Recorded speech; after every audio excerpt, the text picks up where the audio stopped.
मेरा ये मानना है कि माइग्रेन और सर्वाइकल के नाम की कोई समस्या होती नहीं।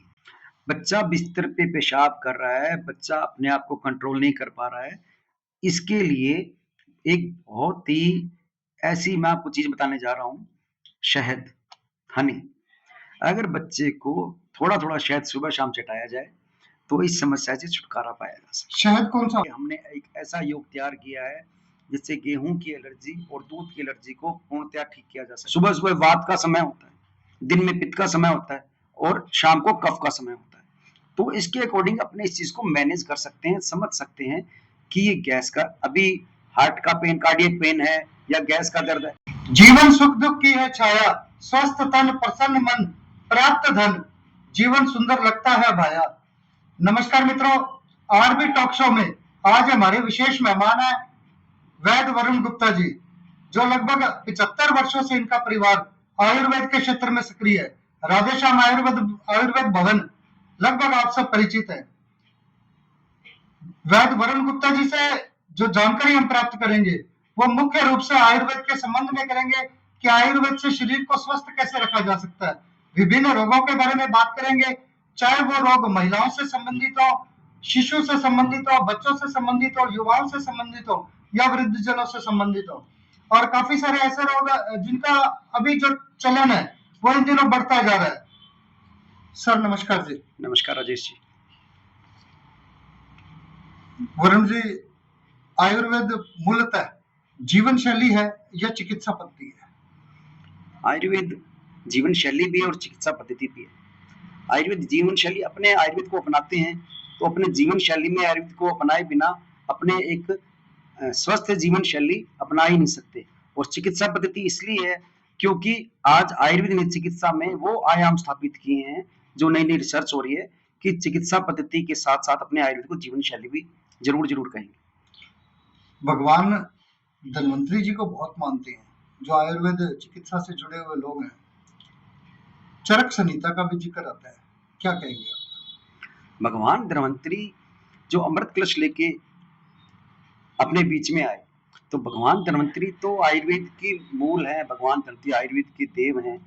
और जो आचार्य चरक और आचार्य सुश्रुत की आप बात कर रहे हैं, उन्होंने आयुर्वेद को उनके माध्यम से आयुर्वेद अपने बीच में आया। तो वो आयुर्वेद का उनको अपने आधार स्तंभ कह सकते हैं, उनको आयुर्वेद का मूल कह सकते हैं, आयुर्वेद के वो देवता हैं। जी, आयुर्वेद और एलोपैथी, होम्योपैथी, आयुर्वेद को आप बेहतर फिर कैसे मानते हैं? देखो, कोई भी पैथी खराब नहीं होती है, बेकार नहीं होती है, चाहे वो एलोपैथ है चाहे वो होम्योपैथ है। आयुर्वेद को बेहतर इसलिए माना जा सकता है, 5000 वर्ष पुरानी प्राचीनतम पद्धति है। आयुर्वेद के कोई साइड इफेक्ट्स नहीं है। आयुर्वेद को चिकित्सा पद्धति ना अभी अपने जैसे कर रहे थे बात, चिकित्सा पद्धति में जीवन शैली है। तो आयुर्वेद बाकी पद्धतियों से बेहतर तो है ही, इसके कोई दुष्प्रभाव नहीं है। और आयुर्वेद अपनाकर आदमी किसी भी रोग से पूर्णतः छुटकारा पा सकता है, इसलिए आयुर्वेद बाकी पैथियों से बेहतर है। वात, पित्त, कफ, इसे रोगों का उद्गम माना जाता है। एक्चुअल में है क्या वात, पित्त, कफ? बहुत अच्छा क्वेश्चन किया आपने राजेश जी। वात, पित्त, कफ को दोष न माना जाए। वात, पित्त, कफ अगर सामान्य स्थिति में है तो हमारे लिए एक स्वस्थ तन मन का वो माध्यम है। अगर वात, पित्त, कफ में असंतुलन है तो हमारे लिए वो रोग उत्पन्न करते हैं। तो होता क्या है? एक मिनट पूरी बात करता हूँ। वात, पित्त, कफ आयुर्वेद जो चलता है वात, पित्त, कफ के बेस पर ही चलता है। अगर वात, पित्त, कफ साम्य अवस्था में है तो आदमी स्वस्थ है। और वात, पित्त, कफ, वात वायु के रोग, पित्त पित्त के रोग और कफ जो अपने स्पेस है, जो किडनी के या जो और भी समस्याएं हैं, स्टोन है, इस तरह के रोग।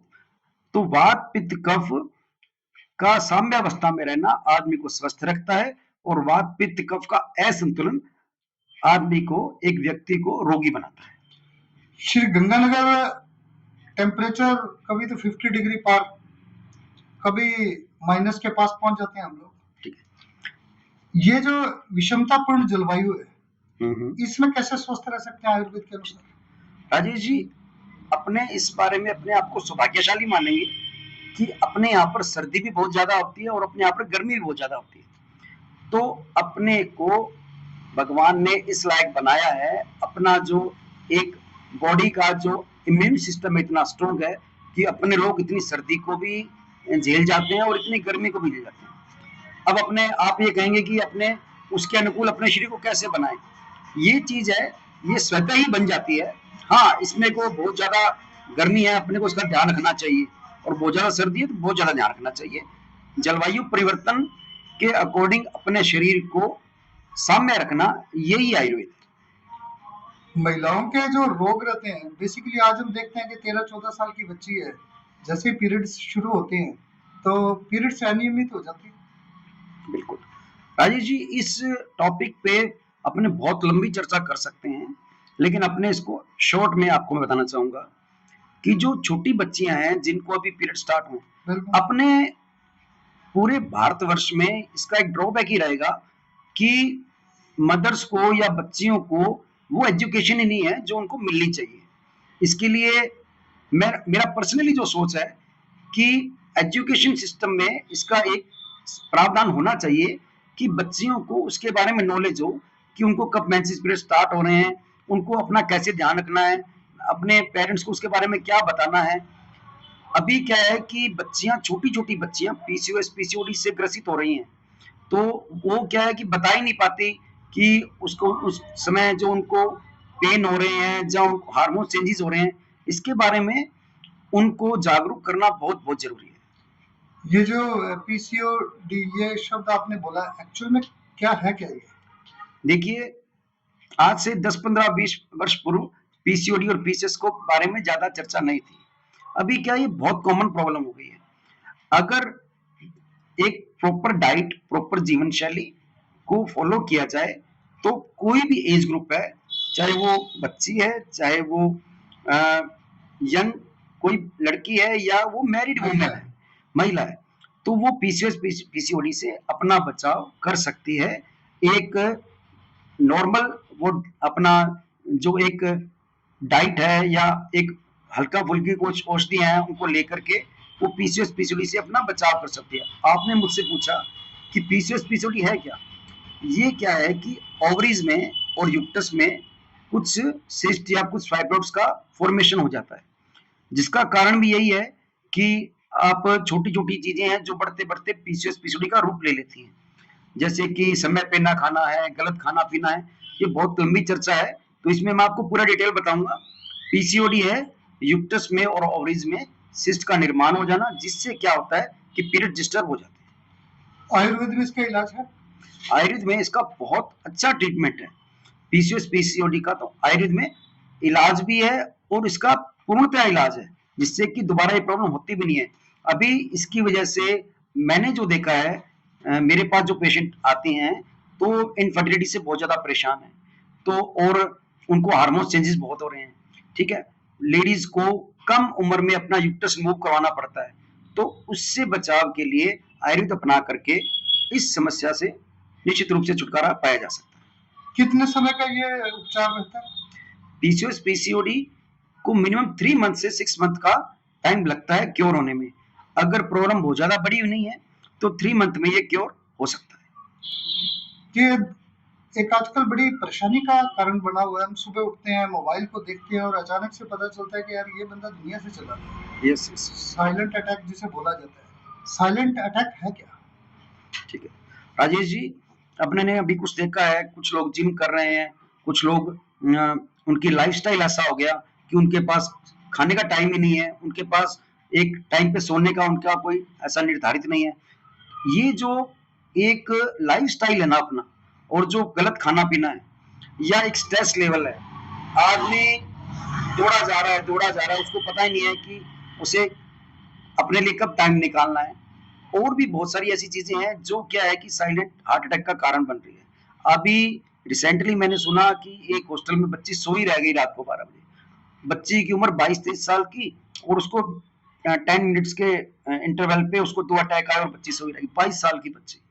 तो ये बड़ा एक आज के समय में बच्चों को इतना स्ट्रेस है और वो अपने लाइफ स्टाइल पे ध्यान ही नहीं दे पा रहे हैं, ये बहुत गलत है, ये इसका बहुत बड़ा कारण है। गैस का दर्द है, मांसपेशियों का दर्द है या हार्ट अटैक है, इसकी पहचान कैसे करें? बिल्कुल सी बात है। देखिए, ये होता है कि अपने काल के अकॉर्डिंग, अपने सुबह का समय है, दोपहर का समय है, शाम का समय है, अपनों ने भोजन लिया है नहीं लिया। सुबह सुबह वात का समय होता है, दिन में पित्त का समय होता है और शाम को कफ का समय होता है। तो इसके अकॉर्डिंग अपने इस चीज को मैनेज कर सकते हैं, समझ सकते हैं कि ये गैस का अभी हार्ट का पेन, कार्डियक पेन है या गैस का दर्द है।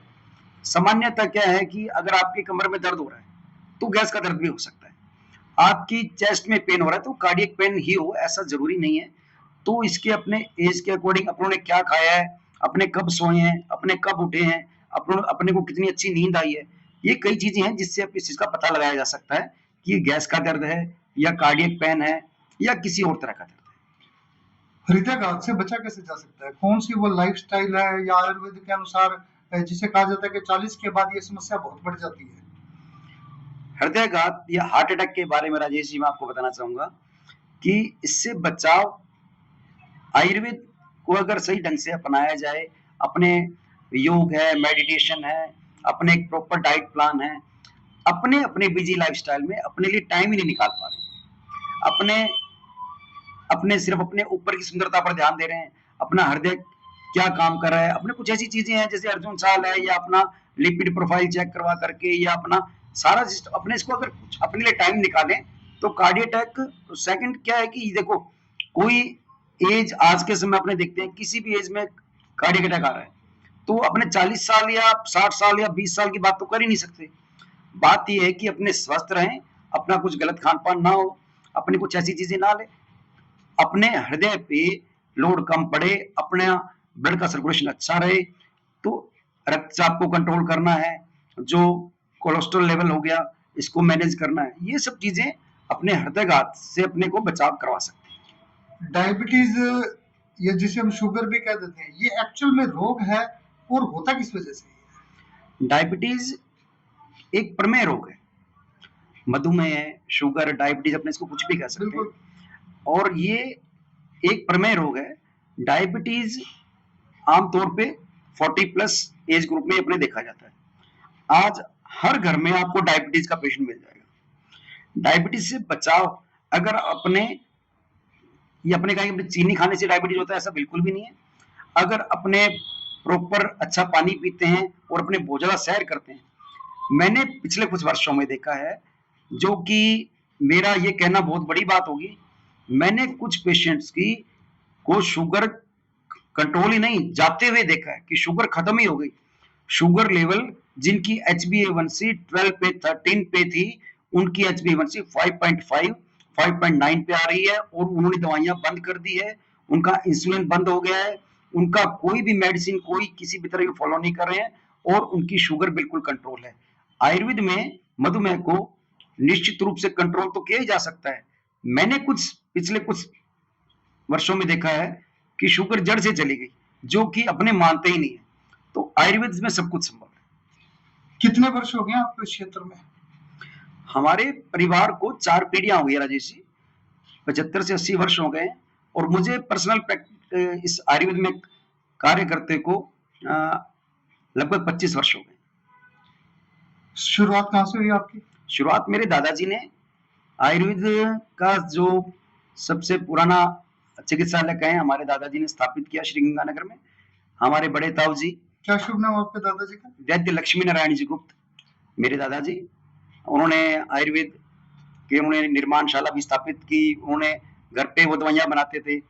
मैं तो शायद इतना छोटा था मुझे याद भी नहीं है, लेकिन मुझे बताते हैं हमारे पिताजी ने, हमारे ताऊ जी ने बताया कि वो बहुत सारी दवाइयां उनके हाथ की बनाई हुई शंखवटी बहुत दूर दूर तक मतलब प्रसिद्ध थी।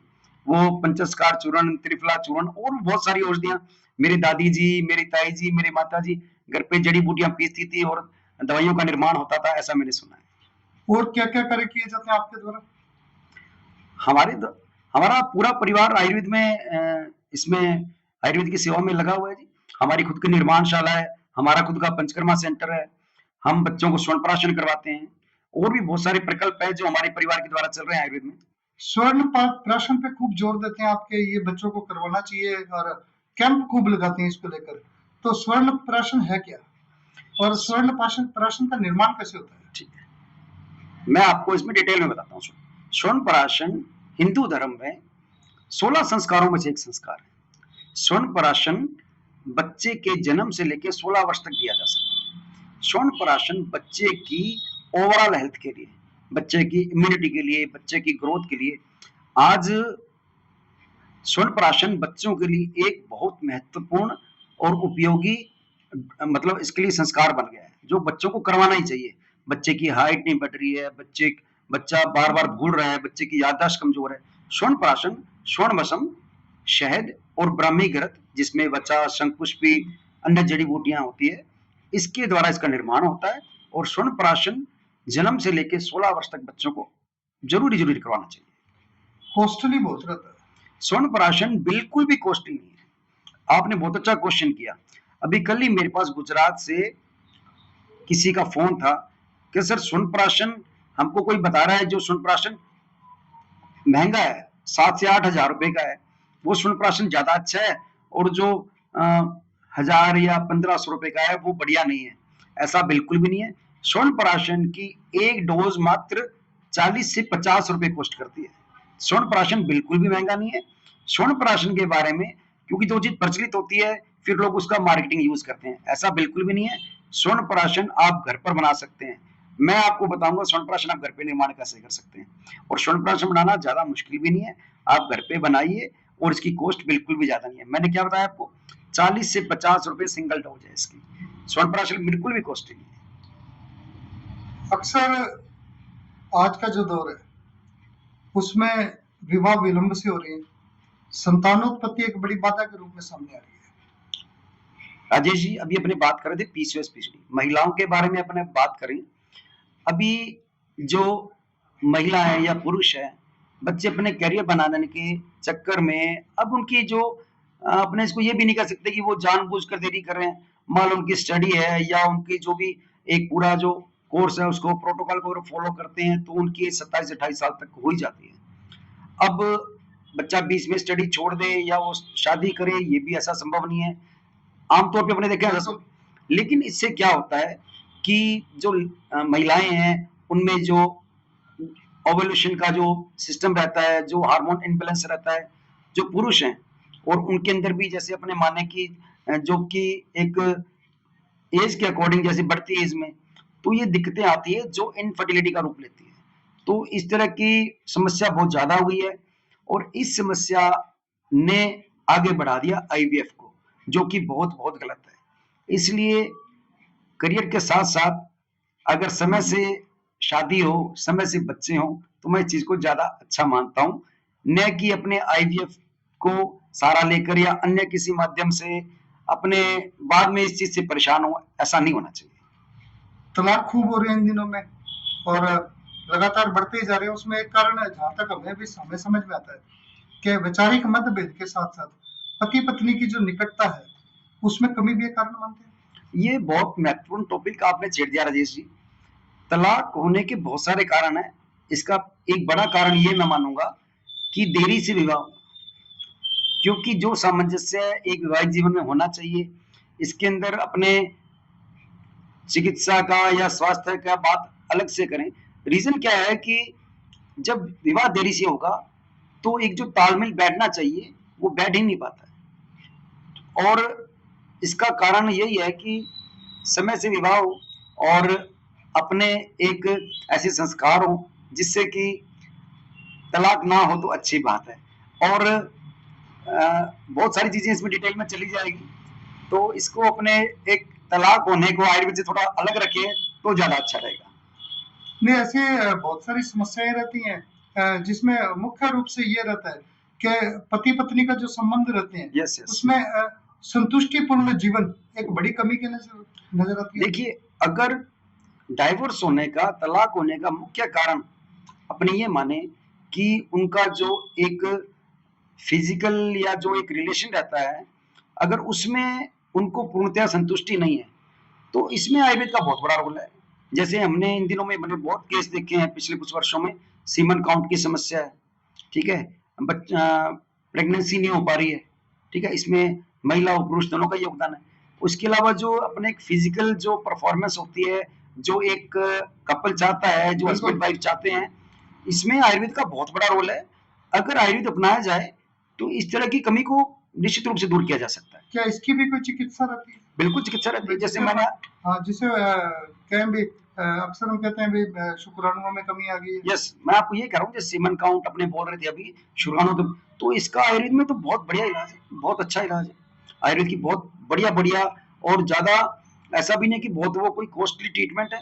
कोंच है, शिलाजीत है, अश्वगंधा है, बहुत अच्छी अच्छी औषधि हैं जिनको लेकर के आप सीमन काउंट, जो शुक्राणु की कमी जैसी समस्या, इसको ठीक कर सके। इसके अलावा सीमन काउंट के अलावा जो आप बता रहे थे कि मान लो फिजिकल परफॉर्मेंस है कम है, या उनके मधुर संबंध नहीं बन पा रहे हैं, जो कि एक डिप्रेशन या अवसाद को उसको उत्पन्न करती है, तो इसको भी आयुर्वेद अपनाकर ठीक किया जा सकता है।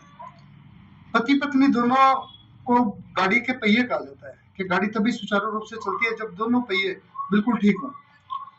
एक के अस्वस्थ होने पर दूसरे की जो प्रतिक्रिया है वो किस तरह की रहती है? ये भी बहुत अच्छी बात है। मान लो कि किसी पुरुष की मतलब वो तो हेल्थी है, बिल्कुल ओके, और महिला है जो अस्वस्थ है, तो कुछ समय तक तो क्या होता है कि पुरुष उसको कोशिश करता है कि वो ठीक हो जाए, उसका चिकित्सा करवाएगा, किसी पद्धति में करवाएगा, बिल्कुल और 3-4 वर्षों के बाद उसको लगता है यार ये तो बीमार ही रहती है। बिल्कुल यही बिल्कुल ऐसा ही क्या होता है कि अगर किसी पुरुष में कोई कमी आ गई, या किसी भी वजह से कोई उनको ऐसी दिक्कत आ गई, महिला शुरू शुरू में तो उनका ध्यान रखती है, बाद में ये ठीक तो होते नहीं। तो ये एक बड़ा कारण है जिससे कि जो आपने बताया कि एक गाड़ी के दो पहिए हैं, तो वो पहिए क्या है, उसके लिए अपने को आयुर्वेद अपना करके और एक दूसरे को समझ कर करके और उस रोग से निजात पा करके इसको ठीक किया जा सकता है। आयुर्वेद में किस तरह से उपचार होता है इसका? आयुर्वेद में डिपेंड करता है राजेश जी कि उनको किस तरह की प्रॉब्लम है, कोई शारीरिक कोई ऐसा रोग है, या कोई मानसिक कोई ऐसी व्याधि है, तो उसको समझ करके उसके हिसाब से उसका उपचार किया जाएगा। सार्वजनिक शौचालय का उपयोग किया कभी आपने? बिल्कुल किया है जी। सार्वजनिक शौचालय में जब हम उपयोग करने के लिए जाते हैं तो आपने देखा होगा कुछ पोस्टर पंपलेट से लगे होते हैं, जी जी बिल्कुल, नामर्दी और दांत पतन और मोटा पतला होना, मोटा इस पतला तरह की होना, चीजें। तो हाँ ये जी, क्या हाँ है क्या एक्चुअल में? जी, ये चीजें अजय जी मैं बड़ा आपको कहना चाहूंगा स्पष्ट रूप से, इन चीजों ने आयुर्वेद का पतन कर दिया है। इन लोगों ने लोगों को भ्रमित किया है, लोगों को गलत दिशा में लेके जा रहे हैं। ये आयुर्वेद का जो आज आयुर्वेद इतना पीछे है बाकी पद्धति से, ये उसका बहुत बड़ा कारण है। इसकी वजह से ही आयुर्वेद आज पीछे है। लोग इसमें मिसगाइड होते हैं, वो गलत चीजें लेते हैं। अपना जो एक झोला छाप जो प्रोसेस चलता है, जो अपने जिसको आमतौर पे सुनते हैं, जिन लोगों को आयुर्वेद की समझ नहीं है, वो अपने नाम के आगे वैद्य लिख के करके, डॉक्टर लिख करके हम जड़ी बूटियों से इलाज करते हैं। इसकी वजह से ये लोग ज्यादा पनप रहे हैं, और इसका कारण भी मैं मानूंगा कि हम लोग ही हैं, कि जो अच्छे अच्छे डॉक्टर्स हैं, जिनको आयुर्वेद की बड़ी बड़ी, जिनके पास डिग्रीज हैं, जिनको आयुर्वेद की बहुत नॉलेज है, अगर वो सही तरीके से सही ढंग से लोगों को चिकित्सा दें, उचित दर में, उचित रेट में, सही उनसे कीमत लेकर के इलाज करे, तो ये जो झोला छाप जैसे लोग हैं, जिनके पास आयुर्वेद का ज्ञान नहीं है, जो लोगों को भ्रमित कर रहे हैं, वो उनसे बचाव किया जा सकता है। आपने अपने देखा है बस स्टैंड पे और ये वॉशरूम जैसी जगह पे देखा, तो ये क्या है, इससे ये बहुत गलत चीज है। अब उन्होंने वो क्या दवाइयां दे रहे हैं, क्या मिला रहे हैं, क्या कर रहे हैं, ये बहुत गलत है, इससे बचना चाहिए। बहुत सारे लोग रहते हैं, खाना खाया और तुरंत ही वो टॉयलेट के लिए चले जाते हैं। यस यस, कारण क्या रहता है इसका? इसका जो अभी जो मैंने अपने कई पेशेंट्स में देखा है, इसका मूल रूप से कारण है कि भोजन का पाचन सही तरीके से ना होना, जिसको अपने आयुर्वेद में बोलते हैं एमेबॉइसिस, आंव का बनना। एलोपैथिक चिकित्सा में इसको आईबीएस बोलते हैं, इन्फ्लामेटरी बाउल डिजीज। इसमें क्या होता है कि अपने भोजन का सही पाचन नहीं हो पाता, जो मल है वो आंव युक्त आता है, उसमें आंव आती है, चिकनाई आती है, खाना खाते ही टॉयलेट जाना पड़ता है, और पेट अच्छे से साफ भी नहीं होता है, पेट में गुड़गुड़ बन जाती है, जिसको आंव बनना कहते हैं, आईबीएस। आयुर्वेद में इसका बहुत अच्छा उपचार है। इससे शरीर में कमजोरी आती है, अपने जोड़ों में दर्द रहने लग जाता है, आदमी के चेहरे की कांति है, जो उसकी आभा है, वो खत्म हो जाती है, अपने आप को वो थका हुआ सा महसूस करता है। तो आईबीएस का आयुर्वेद में बहुत अच्छा इलाज है। वरुण जी, नशा खूब बढ़ रहा है और हम देखते हैं कि छोटे छोटे बच्चे भी नशे की गिरफ्त में आ चुके हैं और हमारा क्षेत्र तो इसमें बहुत ज्यादा कुख्यात हो रहा है लगातार। क्या जो नशे के जो रोगी हैं, जिनको नशा लेने की आदत पड़ चुकी है, क्या इसका इलाज भी आयुर्वेद में है या उनको नशा मुक्ति केंद्र में ही भेजना पड़ेगा? बहुत ही संवेदनशील टॉपिक छेड़ा आपने राजेश जी। नशा इतना तेजी से फैल रहा है और इस पे बहुत ज्यादा काम करने की जरूरत है। इस पे प्रतिबंध बहुत अच्छे तरीके से लगना चाहिए, तभी इसको रोका जा सकता है। छोटे छोटे बच्चे, जैसा आपने बताया कि नशे की गिरफ्त में आ गए, उन्हें पता ही नहीं लगता कि वो नशा उन्होंने करना शुरू कर दिया है, उनको पता ही नहीं लग रहा कि उन्होंने अपना जीवन खराब कर लिया है और आगे उनको क्या समस्या आने वाली है। अपने अभी बात कर रहे थे राजेश जी की शौचालय में, वॉशरूम्स पे ये लगे रहते हैं कि पोस्टर्स। नशा छुड़ाएं, या फिर आप मोटा पतला जो भी चल रहा है, नाम मर्दी कमजोरी। तो जो लोग नशा कर करके अपना जीवन समाप्त कर चुके हैं, वो इन लोगों के चंगुल में ज्यादा फंसते हैं, जो कि गलत है। वो एक नशे के बदले में दूसरा नशा दे देते हैं, ये और ज्यादा गलत हो जाता है। आयुर्वेद में पहली बात तो नशा करना ही नहीं चाहिए। अगर किसी गलत संगत की वजह से, बुरी संगत की वजह से आप किसी नशे के आदि हो चुके हो, तो आयुर्वेद में नशा छुड़वाने का बहुत अच्छा इसमें इलाज है, जिससे आप किसी भी तरह का नशा छोड़ सकते हैं। मैं तो ये नहीं कहता कि कोई बहुत ऐसे नशे हैं जिनके मुझे शायद नाम ही नहीं पता, कोई ऐसे जो विदेशों में होते हैं या अपने देश में भी होते होंगे, मैं उनके बारे में तो नहीं कह सकता। लेकिन कुछ जो अफीम के जो नशे हैं, जो पोस्त के नशे हैं, या कोई और इस तरह के नशे आयुर्वेद में बहुत इजीली छुड़वाए जा सकते हैं, जिससे कि पेशेंट को किसी भी तरह की तकलीफ नहीं होती है, जो कि आमतौर पे होती है नींद नहीं आना और शरीर में दर्द रहना, या कि फिजिकल वीकनेस, सेक्सुअल वीकनेस। इसको आयुर्वेद में क्योर किया जा सकता है। ये जो शौचालय, वॉशरूम्स वगैरह में जो लगे रहते हैं नशा छुड़ाने का, और ये तो बहुत गलत चीज है, क्योंकि इनकी कोई प्रमाणिकता ही नहीं है। और बिना किसी प्रमाणिकता के आप, अगर आप किसी के पास जा रहे हो कि उसने आपको क्या कूट पीस करके दे दिया, तो ये चीज ज्यादा गलत है। बहुतेक विज्ञापन खूब आते हैं कि शराबी को बिना बताए शराब छुड़ाएं, ये कितना सच है? ये बिल्कुल गलत है। मेरा ये मानना है कि आप किसी भी व्यक्ति की शराब उसकी बिना इच्छा शक्ति के छुड़वा ही नहीं सकते। शराब तभी छूट सकती है जब आदमी कुछ खुद चाहेगा। मेरा पर्सनली ऐसा मैंने कई मरीजों में देखा है कि जी मैं छोड़ना चाहता हूं, तभी वो छोड़ पाएगा। अगर आप सोचो कि उसको किसी तरह से आप कुछ पीस कर, मिलाकर, कुछ दे करके आप उसकी शराब छुड़वा देंगे, तो मेरा ऐसा मत है कि ऐसा नहीं हो सकता। दवा और दारू दोनों शब्द अलग अलग हैं या आपस में जुड़े हुए हैं? दवा और दारू, देखो आम भाषा में तो दवा दारू ही बोलते हैं, जो पूरा प्राचीन अपना चल रहा है कि क्या दवा के साथ दारू जरूरी होती है? ऐसा कुछ भी नहीं है। आयुर्वेद में बहुत सारी ऐसी औषधियां हैं जो अल्कोहल बेस हैं। उनका एक पैरामीटर्स होते हैं जिसके अंतर्गत उनका निर्माण होता है। अभी मैंने कुछ समय पहले सुना कि एक स्टेट की एक कंपनी, जिसकी कोई प्रामाणिकता ही नहीं थी, उसने अल्कोहल जो उसमें दवाओं में डलता है, हमारे जो आशविष्ट की जो निर्माण की विधि होती है उसमें अल्कोहल रहता है एक, जिससे कि उसका फर्मेंटेशन होता है, जिससे उसकी गुणवत्ता बढ़ती है, टाइम टू टाइम उसकी क्वालिटी बढ़ती है। उन्होंने जो उसमें अल्कोहल यूज करना था वो विषाक्त था, जिससे कि बहुत सारे लोगों की डेथ हो गई। तो दवा और दारू को अपने समझना चाहें, इस तरह से समझ सकते हैं कि अल्कोहल आयुर्वेदिक कुछ दवाओं में होता है, लेकिन वो एक गवर्नमेंट की गाइडलाइंस के अकॉर्डिंग ही होता है और उसके अंतर्गत ही उसका निर्माण होता है। इन दिनों एक समस्या खूब बढ़ रही है, सर्वाइकल, साइटिका, माइग्रेन, ये एक्चुअली कोई रोग है भी या नहीं है, या है तो किस रोग का रूप है?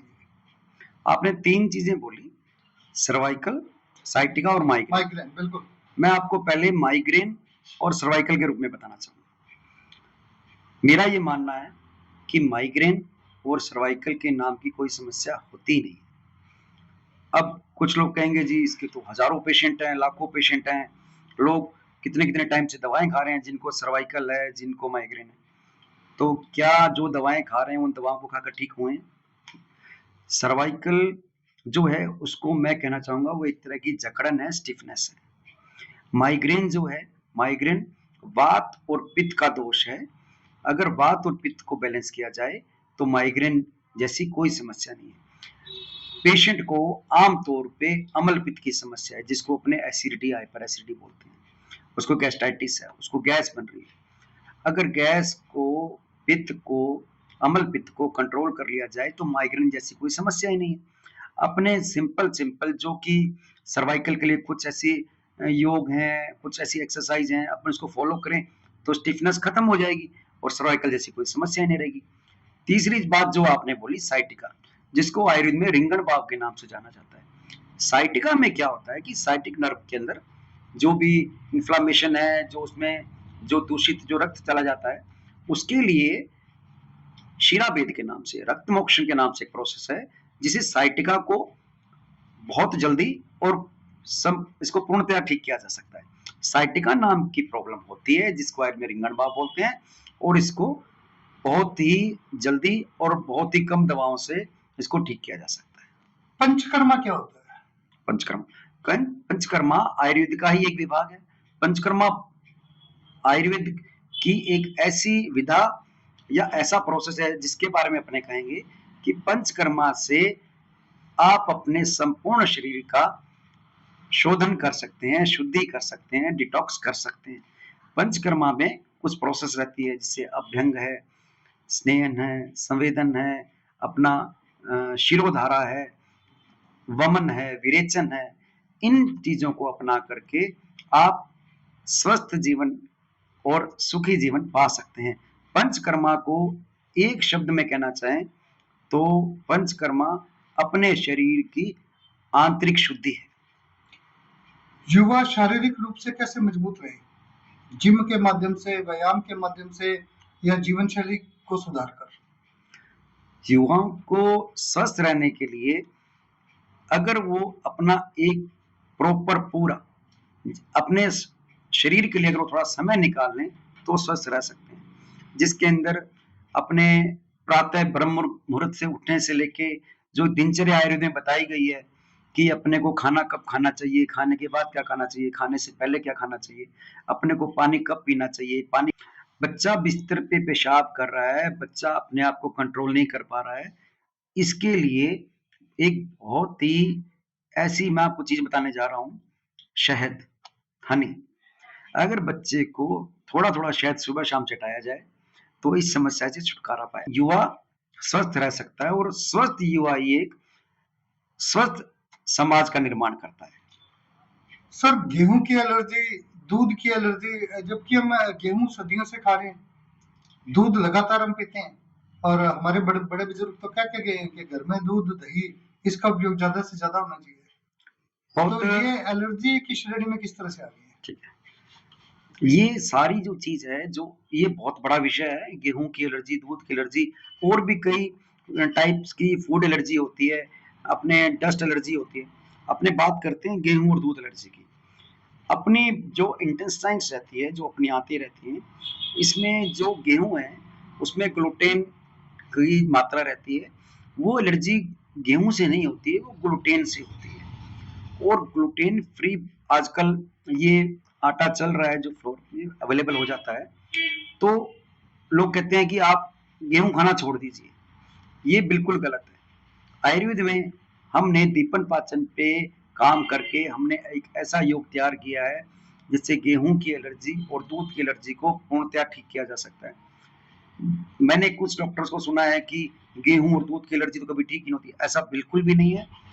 आयुर्वेद अपना करके और अपने पाचन तंत्र के अंदर जो जिसकी वजह से अपने को उस एलर्जी से दिक्कत आ रही है, चाहे वो वजन कम होना है, चाहे वो किसी तरह की अपने कह सकते हैं कि पेट में क्रैम्प्स आना है, और जो बच्चों में दिक्कत आती है, उसकी ग्रोथ नहीं हो रही है, उसका वजन कम हो रहा है, तो गेहूं की एलर्जी को और दूध की एलर्जी होती है, और इसको ठीक भी किया जा सकता है।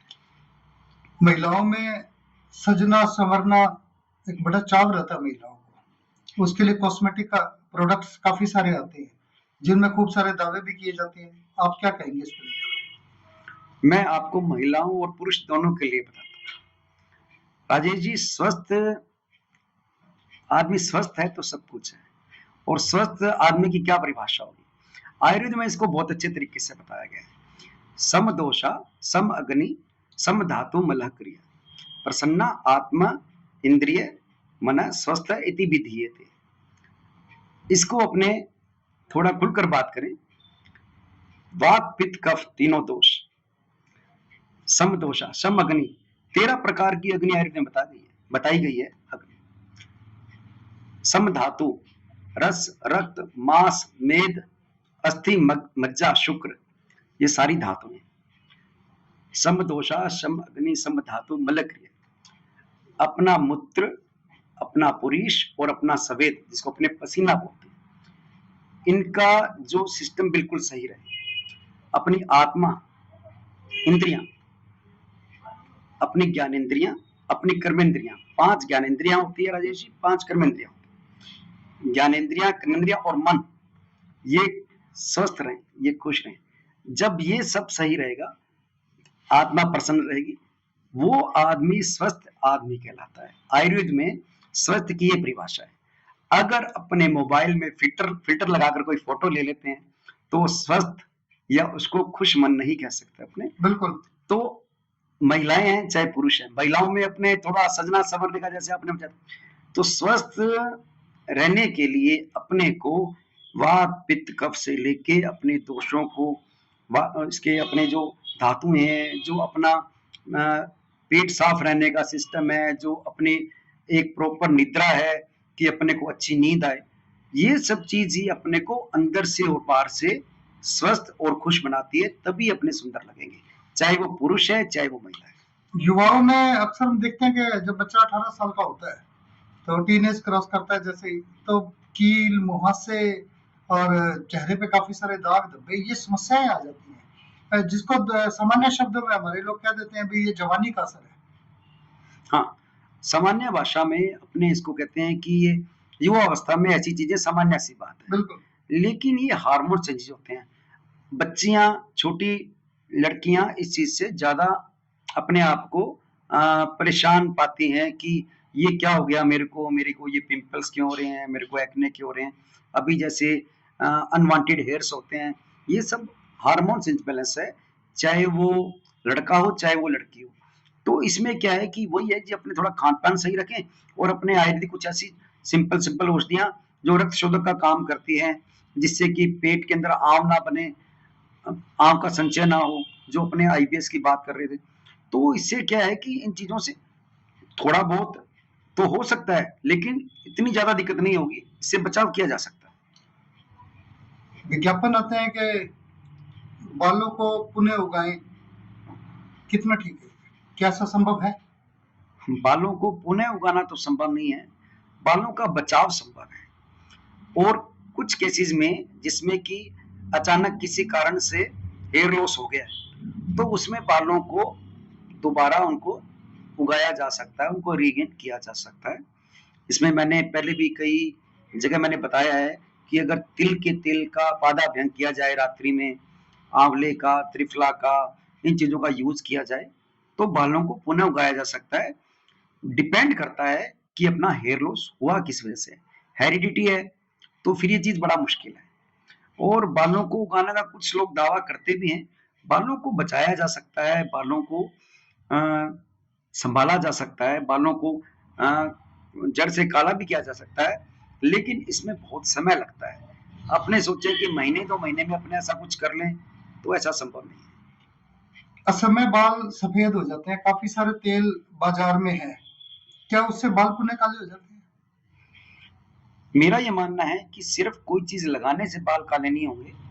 अगर अपने अच्छा आयुर्वेद प्रोटोकॉल फॉलो करते हैं, अपने अच्छी डाइट लेते हैं, जिसमें आंवला हो गया, त्रिफला हो गया, और भी बहुत सारी ऐसी चीजें हैं, भृंगराज हो गया, तो फिर बालों को जड़ से काला किया जा सकता है। इसमें एज भी मैटर करता है कि अपने सोचे कि अपने 60 वर्ष के बाद अगर बालों को काला कर लें तो ये संभव नहीं है, लेकिन युवावस्था में इसको ठीक किया जा सकता है। बाजार में डाई का काफी चलन रहता है और लगभग मैं देखता भी हूँ भी जब बाल सफेद होने लगते हैं तो डाई यूज करने लग जाते हैं लोग। तो ये डाई कितनी हानिकारक है हमारे लिए? डाई जो है ना, उसमें जो केमिकल रहता है और उसका इस्तेमाल नहीं करना चाहिए। आयुर्वेद में भी कोई डाई आती है? आयुर्वेद में कोई डाई नहीं आती है। तो आयुर्वेद में आयुर्वेद क्या कहता है इसके लिए? आयुर्वेद में जैसे मैंने आमतौर पे देखा है, कुछ लोग मेहंदी का इस्तेमाल करते हैं, कुछ लोग ऐसे कलर जो हर्बल आते हैं कि ये हर्बल है, लेकिन मेरा ये मानना है कि जो नेचुरल चीज है उसके साथ छेड़छाड़ ना हो तो ज्यादा अच्छा है। छेड़छाड़ नहीं होनी चाहिए। एक समस्या इन दिनों बड़ी गंभीर चल रही है। बच्चे बाथरूम कर देते हैं रात को सोते सोते, बेड वेटिंग की समस्या, हाँ जी। पेशाब आ जाता है अचानक से, कारण क्या रहता है इसका? देखिए, कुछ बच्चे वो अपना दिन में उन्होंने उनका लाइफस्टाइल कैसा जा रहा है, वो क्या देख रहे हैं, वो कोई हॉरर कोई मूवी देख रहे हैं, या वो दिन में वो क्या खा पी रहे हैं, उन्होंने क्या खाया है, उन्होंने कितना बाजार का फ्राइड तला हुआ स्पाइसी खाया है, इस चीज पे डिपेंड करता है। ये क्या है कि बच्चों में आम आज बहुत बड़ी समस्या है। एक चीज मैं आपको और बताना चाहूंगा कि अभी न्यू बॉर्न बेबी में, मैं वापस इस पे आऊंगा बेड वेटिंग वाली समस्या पे, न्यू बॉर्न बेबी में कॉन्स्टिपेशन की बहुत बड़ी समस्या आ रही है। मेरे पास डेली 3 से 4 पेशेंट ऐसे आते हैं जिनके बच्चे की एज 2 मंथ है, 6 मंथ है, 1 ईयर है, 2 ईयर है। डॉक्टर साहब, इस बच्चे का पेट साफ नहीं होता है। और ये आज के समय की सबसे बड़ी समस्या बनती जा रही है कि नवजात शिशु बच्चों में भी आ रही है? कब्ज बच्चों में, न्यू बॉर्न बेबी में कॉन्स्टिपेशन की समस्या आ रही है। रीजन, हाँ, इसी पे मैं आ रहा हूँ। इसका रीजन ये है कि जो उनके माता, बच्चों की जो माता है, वो जो सेवन कर रही है, वो क्या ले रही है, उसकी वजह से भी फर्क आता है। वो जब उनकी माता जब गर्भवती थी तो उन्होंने क्या खाया क्या नहीं खाया, अब वो फूड हैबिट्स ही तो हैं जो बच्चे को आगे उसको परेशान कर रही है। और अपने को अगर अपने इतनी कम एज में बच्चे को अपने लैक्सेटिव देंगे तो आने वाले टाइम में उस बच्चे का भविष्य क्या होगा। गर्भस्थ शिशु को स्वस्थ रखें, ये उसी का रूप है। बिल्कुल, इस टॉपिक पे अपने बाद में आएंगे। अपनी जो बात चल रही थी बेड वेटिंग की, बच्चा बिस्तर पे पेशाब कर रहा है, बच्चा अपने आप को कंट्रोल नहीं कर पा रहा है, इसके लिए एक बहुत ही ऐसी मैं आपको चीज बताने जा रहा हूँ, शहद, हनी। अगर बच्चे को थोड़ा थोड़ा शहद सुबह शाम चटाया जाए तो इस समस्या से छुटकारा पाया जा सकता है। शहद कौन सा होना चाहिए? शहद आमतौर पे अपने सुना जाता है छोटी मक्खी का शहद बढ़िया होता है।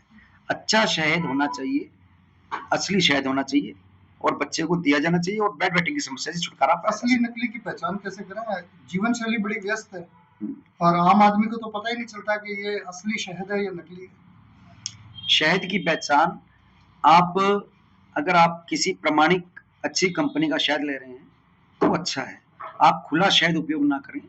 हाँ, अगर आपने अपनी आंखों के सामने अगर कोई शहद तैयार करके दे रहा है तो आप ले सकते हैं, अदरवाइज आपको किसी अच्छी ब्रांडेड कंपनी पे उस पे विश्वास करके शहद का इस्तेमाल करना चाहिए। महिलाओं में बड़ी समस्या रहती है, बार बार पेशाब जाना रात्रि के समय। रात्रि के समय महिलाओं में जो आपने पेशाब की समस्या बताई, इसको मैं अलग तरीके से बताना चाहूंगा।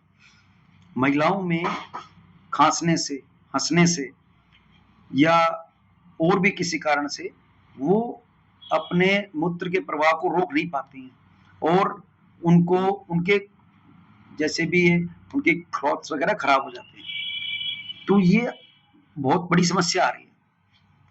इसको आयुर्वेद में सोम रोग कहा जाता है, और इसको बहुत ही मतलब सिंपल ट्रीटमेंट के द्वारा, सिंपल दवाओं के द्वारा इसको कंट्रोल किया जा सकता है।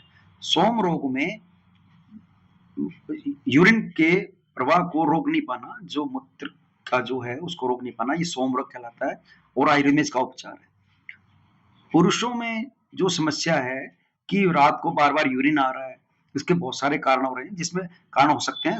इसका सबसे बड़ा कारण है जो आज की समस्या है वो है प्रोस्टेट। प्रोस्टेट में ये बड़ी समस्या रहती है राजेश जी कि बार बार यूरिन के लिए जाना पड़ रहा है, और उसमें आपको मैं बताऊं यूरिन का जो फ्लो है वो अच्छा नहीं रहता है। पेशेंट 15 मिनट से वॉशरूम में खड़ा है और उसको बैठा है और उसको यूरिन ही नहीं आ रहा है, तो ये समस्या है प्रोस्टेट की। इसके लिए अपने को पहले जांच करवानी पड़ती है, उसके बाद अपने इसके बारे में सोच सकते हैं कि ये यूरिनेशन की समस्या है या प्रोस्टेट की समस्या है या ड्यू टू डायबिटीज है, क्या इसका कारण है। फिर एक जनरल प्रॉब्लम खूब है इन दिनों में, जिसे हम कह देते हैं कि कब्जी की वजह से पाइल्स हो गई है। हाँ जी, तो पेट कैसे साफ रखें? ठीक है। पाइल्स को जो जन्म देने वाली चीज है वो कब्ज है। अगर कब्ज नहीं है तो पाइल्स आमतौर पे नहीं होती। पेट को साफ रखने के लिए आयुर्वेद में बहुत ही अच्छी अच्छी चीजें हैं, जैसे कि अपने इसबगोल है। इसबगोल सबसे सेफ लैक्सेटिव है और इसबगोल एक रसायन का काम भी करता है। मैं ये कहना चाहूंगा कि इसबगोल लेना चाहिए। आपको कॉन्स्टिपेशन नहीं है तो भी आपको इसबगोल लेना चाहिए। नुकसान नहीं इसबगोल, नुकसान कुछ भी नहीं है।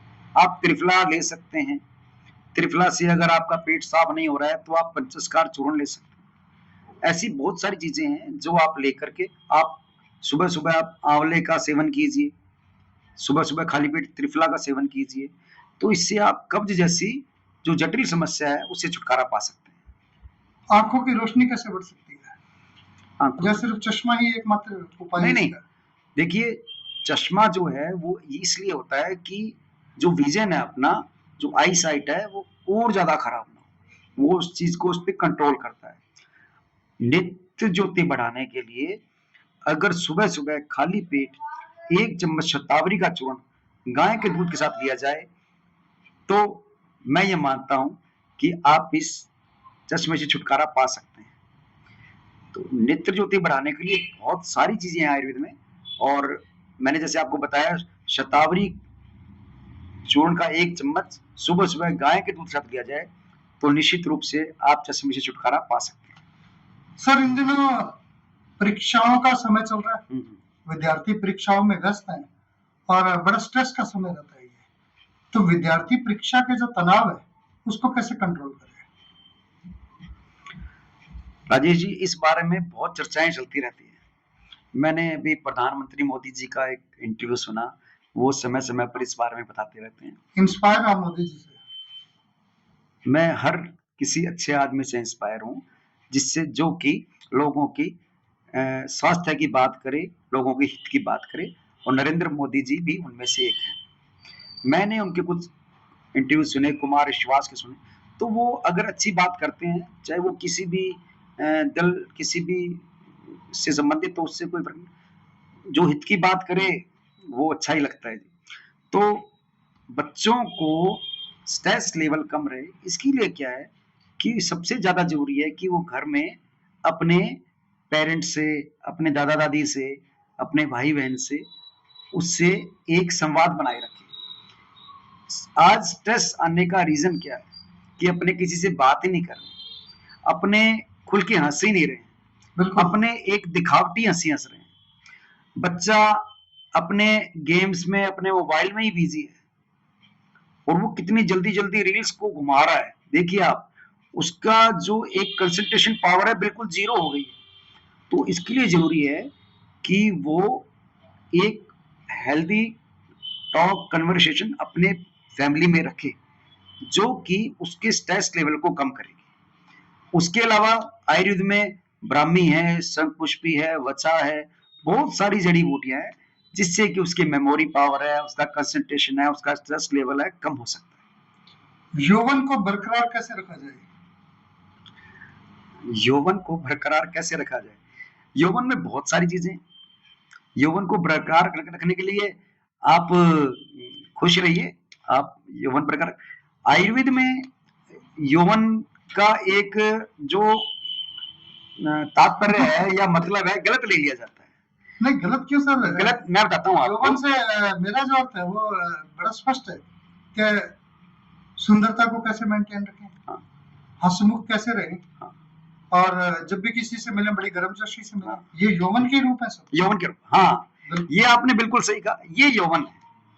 तो यौवन को अगर आप पाना चाहते हैं, आप चाहते हैं कि अपने कैसे ठीक रहे, तो इसमें आयुर्वेद, इसमें योगा, इसमें मेडिटेशन, एक अच्छी दिनचर्या, प्रॉपर लाइफस्टाइल, ये सब चीजें शामिल है जिसको अपनाकर अपने यौवन के सुख को प्राप्ति कर सकते हैं। बच्चे जब जिम में जाते हैं तो काफी सारे सप्लीमेंट्स उनको बता दिए जाते हैं जिसका वो प्रयोग करते हैं, और क्या नकारात्मकता रहती है इसकी? गलत है, गलत है। अभी मैंने वे प्रोटीन के बारे में बहुत ज्यादा सुना है कि बच्चे प्रोटीन लेते हैं और जिम जाते हैं, तो उनको सबसे पहले जो भी जिम के जो इंस्ट्रक्टर है उनको सजेस्ट करते हैं कि आप प्रोटीन लीजिए। मैं ये मानता हूँ कि प्रोटीन की अगर बॉडी में नीड ही नहीं है और अपने प्रोटीन ले रहे हैं, तो ये गलत हो जाएगा ना।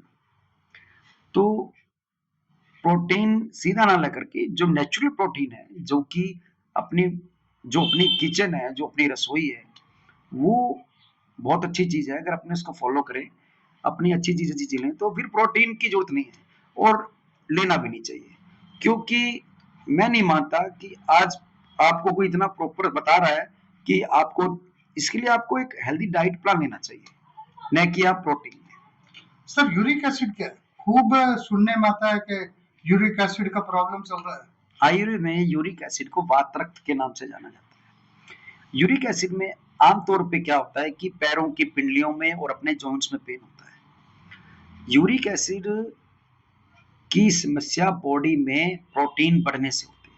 अभी जो अपने बात कर रहे थे कि प्रोटीन लेते हैं, अगर प्रोटीन ज्यादा हो गया है तो यूरिक एसिड को जन्म देता है। ये अपनी बात कर रहे थे, जिम में बच्चे प्रोटीन ले रहे हैं, छोटे छोटे बच्चों में यूरिक एसिड की समस्या आ रही है। सर ये बहुत गलत है। यूरिक एसिड को कंट्रोल करने के लिए अपने गिलोय ले सकते हैं, अपने एक चीनी चूर्ण आता है वो ले सकते हैं, अपने इसमें दालों का और दूध का सेवन बंद कर देना चाहिए, जो कि प्रोटीन को बढ़ाती है। तो यूरिक एसिड को कंट्रोल किया जा सकता है और यूरिक एसिड वात रक्त कहलाता है। बच्चे हो गए, कुछ लोग भी हो गए, अक्सर मैं देखता हूँ कि बोलते बोलते लड़खड़ाने लग जाते हैं, जिसे हम कह देते हैं कि हकलाहट, पुतलाहट। ये एक्चुअल कोई रोग है या सामान्य प्रक्रिया है ये शरीर की? नहीं, इसको अपने रोग ही मानेंगे राजेश जी, क्योंकि हकलाहट और तुतलाहट दोनों अलग अलग चीज है। हकलाना अलग चीज है, तुतलाना अलग चीज है। बिल्कुल। तो इसके लिए अपने ये मेंटल वीकनेस का एक कारण होता है। अगर अपने दिमाग को पुष्ट करने वाली औषधियां, दवाएं, जड़ी बूटियां ली जाएं, वही जैसे मैंने आपको पहले बताया, ब्राह्मी है, सतपुष्पी, इसके अलावा अपने बादाम गिरी लें भिगो करके, अपने इसका जटामासी का उपयोग करें अपने, तो इसको और सबसे बड़ी चीज है इसमें स्पीच थेरेपी। अपने जहां पर अपने अटक रहे हैं, जहां पर अपने को कुछ वर्ड्स पे, तो अपने इसका अगर निरंतर अभ्यास किया जाए तो अपने इससे ठीक हो सकते हैं, जिसको अपने स्पीच थेरेपी के नाम से जानते हैं। मासिक धर्म को नियमित कैसे किया जा सकता है? मासिक धर्म को नियमित करने के लिए पहले अपने को ये देखना पड़ेगा कि जो महिला है या जो स्त्री है, जो भी है, उसकी आयु कितनी है और उसको कब से प्रॉब्लम है और उसको प्रॉब्लम आने का कारण क्या है। तो उसके हिसाब से फिर अपने उसका ट्रीटमेंट होता है कि उसको जो सर्किल है प्रॉपर आते रहे और उनको किसी तरह का पेन या कोई इस तरह की दिक्कतें ना आए। तो नियमित करने के लिए अगर ओबेसिटी इसका एक रीजन है, अगर मोटापा है तो मोटापे को कम करना पड़ेगा, और अगर हार्मोन्स का कोई इश्यू है तो उसके अकॉर्डिंग फिर अपने को दवाओं का उपयोग करना पड़ेगा। मोनोपॉज क्या है सर? अभी जो बढ़ती उम्र की जो महिलाएं रहती हैं, उनके अंदर ये एक गंभीर समस्या देखने को आ रही है। ये समस्या नहीं है राजेश जी। मेनोपॉज एक आयु के बाद हर स्त्री को इससे फेस होना पड़ता है। मेनोपॉज को अपने साधारण भाषा में समझिए तो जब किसी महिला के जो पीरियड्स जाने वाले होते हैं, मेंस्ट्रुअल साइकिल जब बंद होने वाले होते हैं, जो कि सामान्यतः 45 से 50 वर्ष के बीच की उम्र में होता है, वो मेनोपॉज कहलाता है। इस समय क्या है कि ये लेडीज में चिड़चिड़ापन, उनको बहुत सारी ऐसे हार्मोन्स इम्बैलेंस होते हैं कि उनको पता ही नहीं लगता कि मेरे को पीरियड्स आ रहे हैं, नहीं आ रहे हैं, जा रहे हैं, कभी भी स्पॉटिंग हो जाना, किसी तरह की दिक्कतें आना, तो ये मेनोपॉज कहलाता है।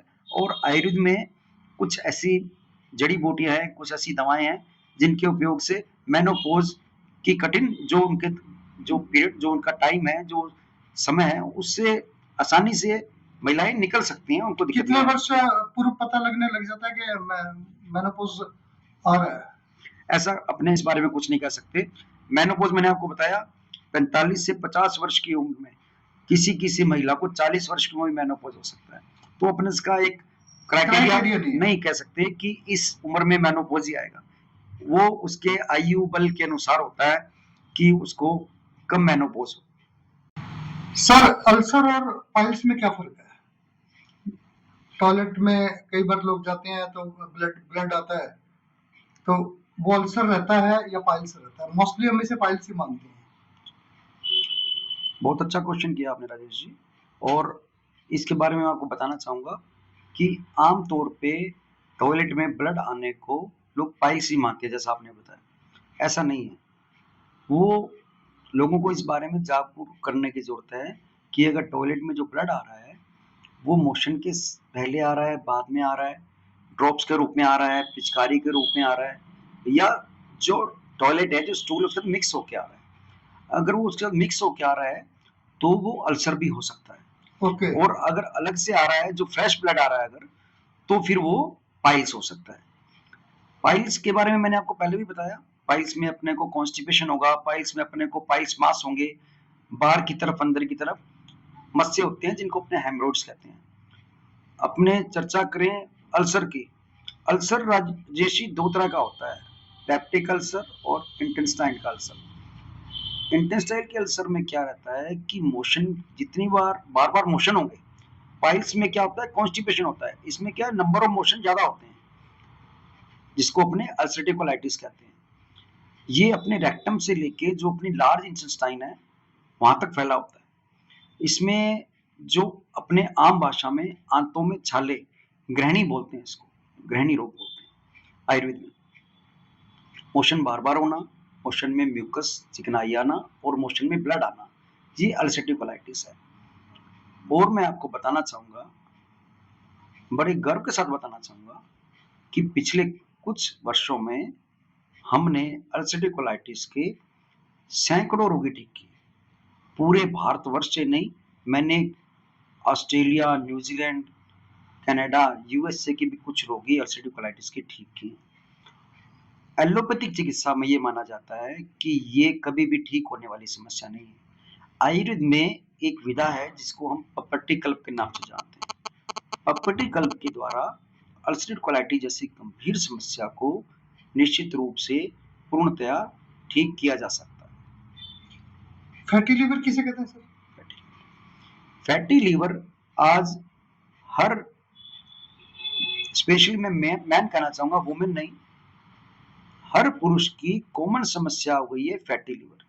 सर्दी, खांसी, जुकाम, बुखार बन गया है fatty liver.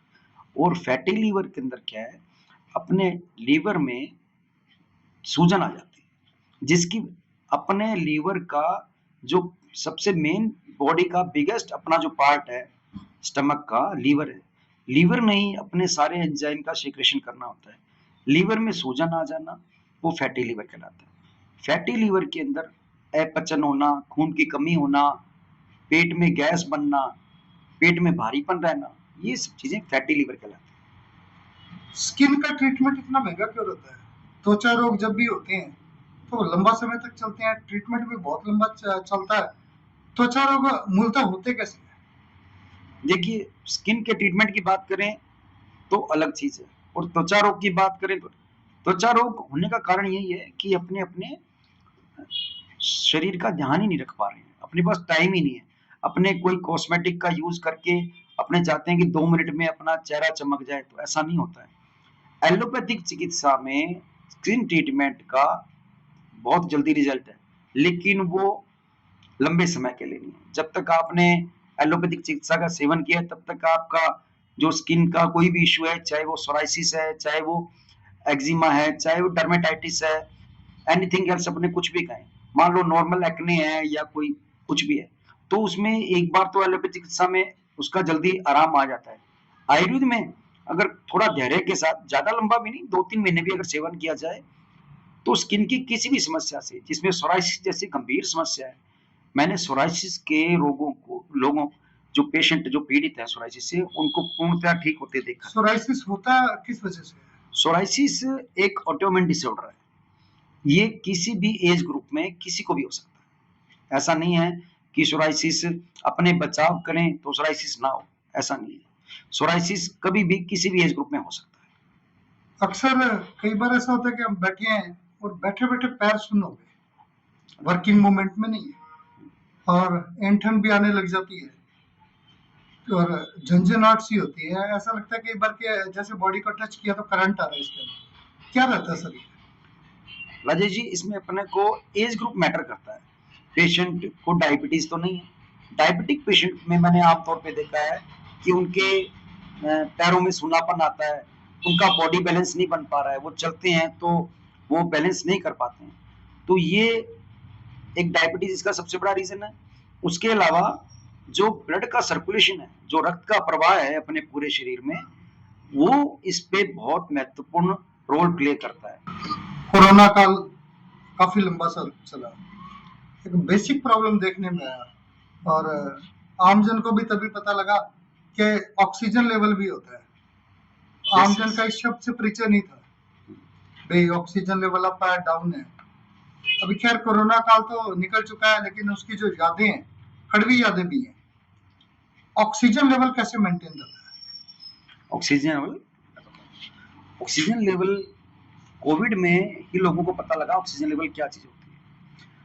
Oxygen level maintain करने के लिए आयुर्वेद में कोविड में एक बहुत बड़ा एक योगदान रहा आयुर्वेद का। और मैं ये कहूँगा कि भारतवर्ष में आयुर्वेद ने लाखों करोड़ों लोगों की जान को बचाया। जो ऑक्सीजन लेवल मेंटेन करने के लिए दवाओं से अच्छा क्या है, प्राणायाम। अगर प्राणायाम निरंतर रूप से किया जाए तो आज भी अपने ऑक्सीजन लेवल को मेंटेन कर सकते हैं। आयुर्वेद की बहुमूल्य जड़ी बूटियां, गिलोय है, और भी ऐसी चीजें हैं जिनको अपना करके अपने गिलोय को आयुर्वेद में अमृता कहा गया है, गुडुची गिलोय। इसके अलावा एक मकरध्वज के नाम से रसायन आता है।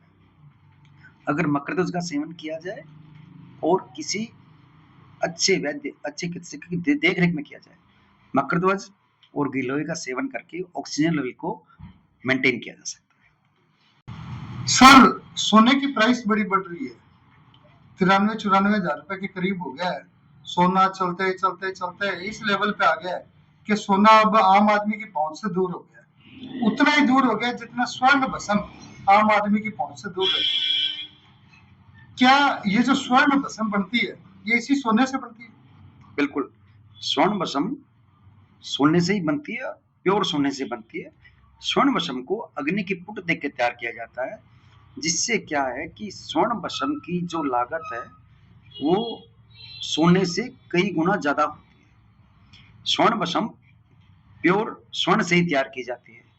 और आपकी बात बिल्कुल सही है कि ये आम आदमी की पहुंच से बाहर है, लेकिन ऐसा नहीं है। जैसे कि मैंने आपको बताया, स्वर्ण प्राशन जो बच्चों के लिए तैयार होता है तो उसकी कॉस्ट ज्यादा नहीं है। और भी ऐसी बहुत सारी औषधियां हैं जिनमें स्वर्ण का योग होता है और जो कि ज्यादा उनकी कॉस्ट नहीं होती है। स्वर्ण भस्म से जो सामान्य जन की जो भाषा रहती है, उससे यही तात्पर्य रहता है कि यार इसके तो स्वर्ण भस्म खाई हुई है या इसको स्वर्ण भस्म की जरूरत है, तो कुछ ताकत बढ़ाती है क्या? मैंने राजेश जी एक ना जो अपनी कल्याण भूमि होती है जहाँ अंतिम संस्कार होते हैं, वहां पे मैंने है ना एक पढ़ा, एक श्लोक सा लिखा हुआ था, पढ़ा मैंने कि स्वर्ण भस्म को खाने वाले भी भगवान को ही जाते हैं। लेकिन स्वर्ण भस्म इसको अपने मजाक में ले सकते हैं। स्वर्ण भस्म आयुर्वेद की इम्यूनिटी बढ़ाने की सबसे श्रेष्ठ औषधि है। स्वर्ण शिलाजीत भस्म को को, भी साथ में रखेंगे? हाँ, शिलाजीत की बात करते हैं। स्वर्ण भस्म को कोई भी एज ग्रुप उचित मात्रा में सेवन कर सकता है। गर्मी तो नहीं बनती स्वर्ण इसके भस्म अंदर? बिल्कुल भी गर्मी नहीं। स्वर्ण भस्म किसी भी आयुर्वेदिक औषधि की एफिकेसी को बढ़ाने के लिए बहुत ही अच्छी चीज है। इससे किसी भी औषधि का जो गुणवत्ता है, जो उसके कार्य करने की क्षमता है, वो कई गुना हो जाती है। इसे सिर्फ पुरुषों से जोड़कर क्यों देखा जाता है? ऐसा बिल्कुल भी नहीं है। पुरुष, महिला, वृद्ध, युवा कोई भी इसको सेवन कर सकता है, लेकिन वो एक अच्छे चिकित्सक के सलाह अनुसार। ऐसा नहीं कि अपने स्वर्ण भस्म का परचेज किया और उसको अपनों ने चाट लिया या उसको खा लिया, ऐसा नहीं करना चाहिए। शिलाजीत, धोली मुसली, ये शब्द भी चलन में रहते हैं अक्सर। तो ये आयुर्वेद से शिलाजीत जुड़े हुए शब्द हैं? शिलाजीत है, श्वेत मुसली है, कोंच है, अश्वगंधा है। अभी क्या है कि टेस्टोस्टेरोन के लेवल की बहुत सारी बातें चल रही है, अपने आम तौर पे सुनने को मिलता है। शिलाजीत के बारे में बहुत ज्यादा बातें हुई हैं, बहुत ज्यादा मैंने कई कैप्सूल्स इसमें बहुत आते हैं कैप्सूल्स इसके। बहुत आते हैं। शिलाजीत के बारे में कॉमेडी शो में मजाक उड़ाते देखा गया है। शिलाजीत आयुर्वेद का बहुत अच्छा रसायन है।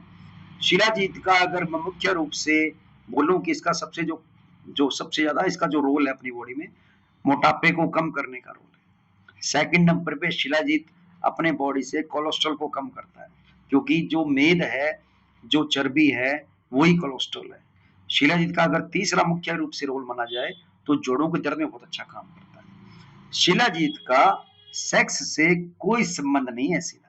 शिलाजीत अपने शरीर में स्टेमिना को बढ़ाता है, लेकिन आमतौर पर धारणा क्या है, शिलाजीत को एक सेक्स वर्धक औषधि के रूप में देखा जाता है, जो कि बिल्कुल भी नहीं है। तो सेक्स वर्धक औषधि फिर कौन सी होगी?